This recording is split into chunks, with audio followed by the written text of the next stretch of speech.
Une réunion de concertation a eu lieu dans la matinée du samedi 26 juillet 2025 au ministère de la Santé, réunissant les 3 actions syndicales du CHUB et sa direction générale.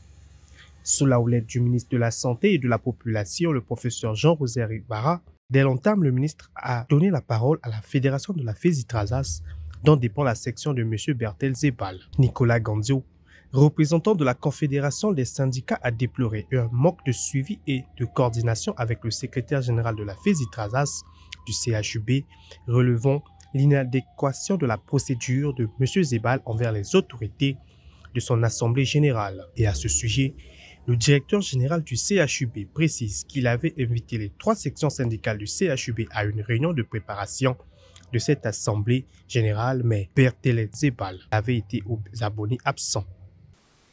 Et puis, il faut savoir que nous avons une plateforme syndicale ici, une intersyndicale, qui est composée de 3 sections. Et nous avons un bon niveau de dialogue avec tout le monde. Et en réponse à la sollicitation de M. Zebal, nous avons demandé une rencontre avec les 3 sections pour préparer une réunion du dialogue social en tenant compte des points qu'ils avaient soulevés. Mais en même temps, quand on prenait toutes ces dispositions-là, les choses sont allées peut-être un peu vite du côté de la section de M. Zebal.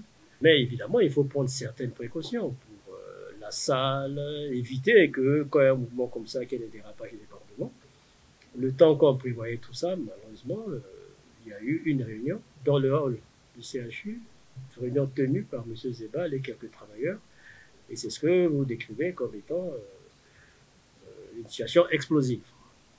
En fait, le fond du problème, pour aller au fond du problème, il y a d'abord des revendications salariales. Au sujet des points énumérés par la section syndicale ayant fait l'objet de convocation de cette Assemblée générale du 25 juillet 2025, le ministre de la Santé et de la Population a informé M. Zebal que la majorité des points dont il demande des explications relèvent de l'administration et doivent être seriés pour être évoqués au conseil d'administration ou au comité de direction.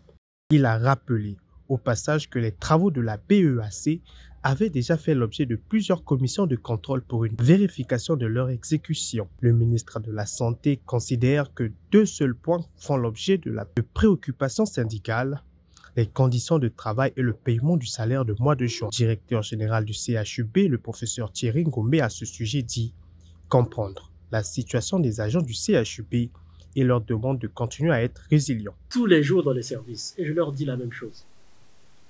Je suis conscient des difficultés que nous vivons tous.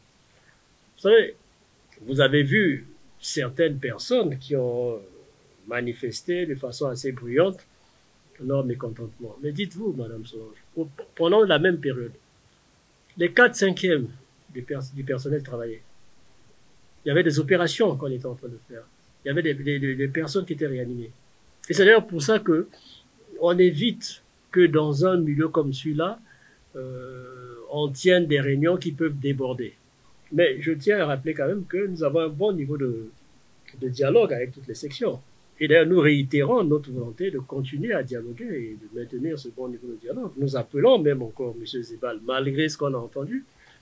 Nous ne sous-estimons pas les revendications salariales, nous comprenons les difficultés des travailleurs, mais il faut éviter que dans un contexte comme celui-là, laisser libre cours à des dérapages, laisser libre cours à des excès. Parce que ce que nous avons vu hier là, c'est vraiment des excès. Nous sommes conscients du fait que les travailleurs travaillent dans des conditions difficiles et nous relayons toujours à la tutelle de tenir compte de leurs besoins salariaux. Résilience, il faut continuer à tenir. Ce n'est pas le moment de baisser les bras. La direction est avec eux et nous verrons toujours et nous transmettrons à qui de droit leurs revendications. On le fait tous les jours. Le ministre s'est terminé sur une note positive qui a promis que les salaires sont en vue d'être payés. Quant au DG, a encore une fois de plus expliqué que les salaires du CHUB ne sont pas payés par la direction générale, mais plutôt par le Trésor public, donc le gouvernement.